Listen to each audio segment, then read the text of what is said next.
What's up guys, Houndish here, and today we're going to jump in with some new information about Solstice of Heroes, the summer event for Destiny 2. So of course, Solstice of Heroes runs from July 31st up until August 28th, and in this video we're going to talk about 400 power armor, how you get and upgrade the armor, various objectives and things that you'll need to complete in order to actually get it. The armor does actually come with some interesting capabilities though, so a full set of Solstice of Heroes armor will actually provide stacking damage modifier bonuses in selected activities, and you'll do this by collecting elemental orbs. I'm going to explain how all of this works in just a moment. We're also going to talk about the armor glows, how you acquire them, all of the individual objectives to upgrade armor sets, and the hidden triumphs that you'll need to complete in order to finish the moments of triumph for 2018. So if you guys do find this guide to 400 power and the Solstice of Heroes useful, a like down below is very much appreciated, but without further delay, let's jump straight into it.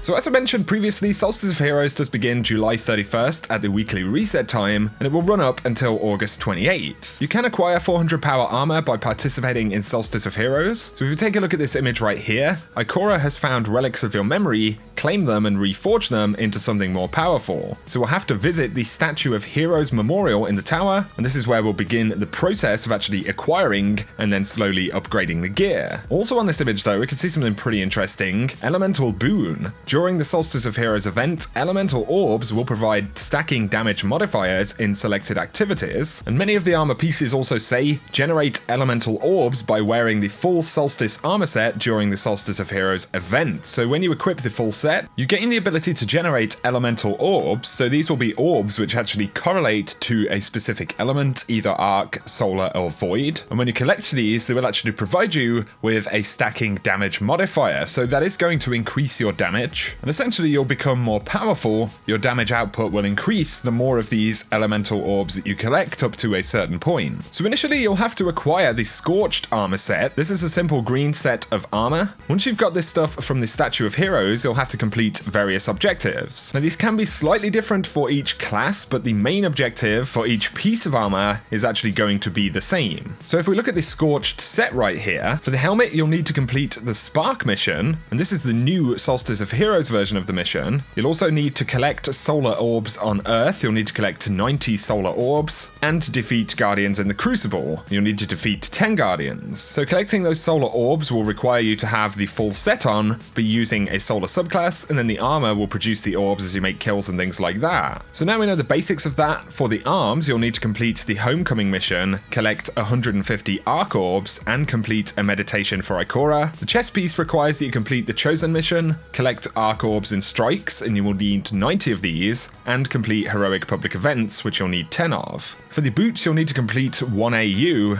collect 150 void orbs, and defeat 50 mini-bosses. And then for the class item, you'll need to complete the Payback mission, get 30 super kills in the Crucible, and complete 10 patrols. So it is going to be a bit of a grind right there. That is simply for the green Scorched set of armor. Once you've completed all of those objectives, you can turn each piece of armor into the blue version, which is the Rekindled set. Now the blue Rekindled set of armor will drop at 340 power, so as soon as you make each upgrade, power level will bump up to 340, and then you'll get the new set of objectives. Of course, the final Resplendent set of armor, the legendary set that we're working towards at this stage, will drop at 400 power. So for the Rekindled objectives, for the helmet you'll need to complete the Chosen mission, defeat enemies with void energy weapons, and that's 160 enemies, and complete a Nightfall Strike. For the arms, you'll need to complete the Payback mission, defeat 120 enemies with void grenades, and complete 3 heroic strikes. For the chess piece, complete 1 AU, defeat 80 enemies with power weapons, and win 5 non-Crucible private matches. Then we've got the legs. You'll need to complete the Spark mission, defeat 60 enemies with solar melee abilities, and complete 10 adventures. And then finally for the class item, you complete the Homecoming mission, defeat 200 enemies with arc supers,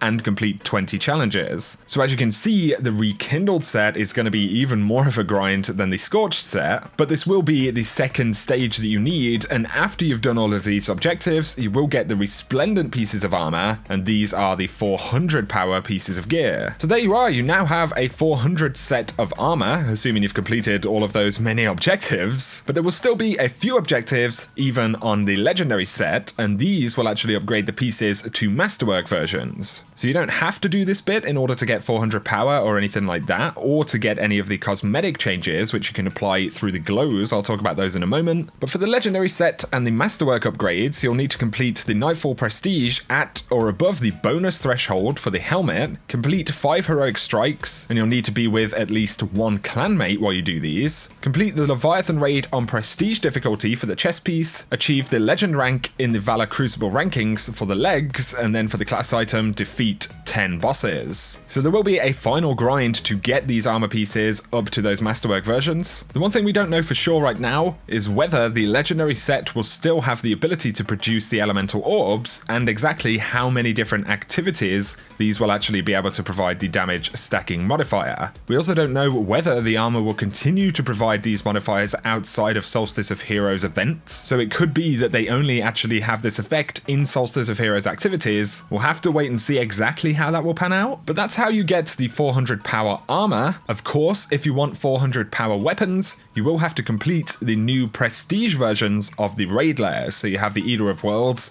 and the Spire of Stars. When you complete the entirety of one of these raids, you will get a random 400 power raid weapon drop, and it can be any weapon which has ever been featured in any of the Leviathan raids. But then of course there is the cosmetic side, so you can get glows for the Solstice of Heroes armor. The glows will actually drop from Solstice engrams. This is the kind of Eververse engram. We will be able to earn an engram when we actually go into the Solstice of Heroes event. We'll also be able to earn an engram every time we level up, just like we would normally earn the bright engrams. But there are 15 different glows, and there is one of each element, so it kind of ties into the elemental orbs that you can produce as well. And these can be used across different classes, so you don't have to get, you know, a glow for a hunter chest piece or a titan chest piece, or for titans or warlocks specifically. Any glow can go onto any piece of armor, and that is how you get these kind of cool chromery effects and colors on the armor pieces that we can see right here. But the final thing to list is that there are some hidden triumphs, and some of this will link into these armor sets. These are the final few moments of triumphs associated with the Solstice of Heroes event, and you'll need these if you do want to get that 100% completion. But we have Fashion Hero, upgrade the full Solstice of Heroes armor set to legendary quality, Above and Beyond, where you're required to masterwork any Solstice of Heroes armor, Running Errands, where you need to complete 25 bounties. Then we have In My Element, collect 250 elemental orbs. So most of these will be fairly easy to get done as you do the other upgrades. The final one will require you to complete each new Redux mission at least once, so these are the new kind of upgraded versions of the missions for this event. Many additional triumphs will be tracked as in-game bounties, so they'll actually be bounties that you can get at the Statue of Heroes, and there will be some specific rewards for turning these in and reaching certain thresholds. So we have the Estival Excursion. This is the exotic ship for Solstice of Heroes, and this one will be unlocked by turning in bounties at the statue, so this one isn't related to the Solstice engram or Eververse or anything like that, and it's a pretty cool looking ship. But we have seen other cosmetic rewards which will be part of the Solstice engram. So we've got the Archipelago Pitch, the new exotic ghost shell, the Predator Sun shell, which is a really cool looking thing, some vehicles as well. We've got the Blacklight Razor Sparrow and then the Grey Hornet Sparrow as well. There is the Festival Dance and the Fishing emote right there. We've got new exotic ornaments including the Sturm, Jade Rabbit, Soros Regime and the Merciless. So there will be a few additional things to try and pick up here as well.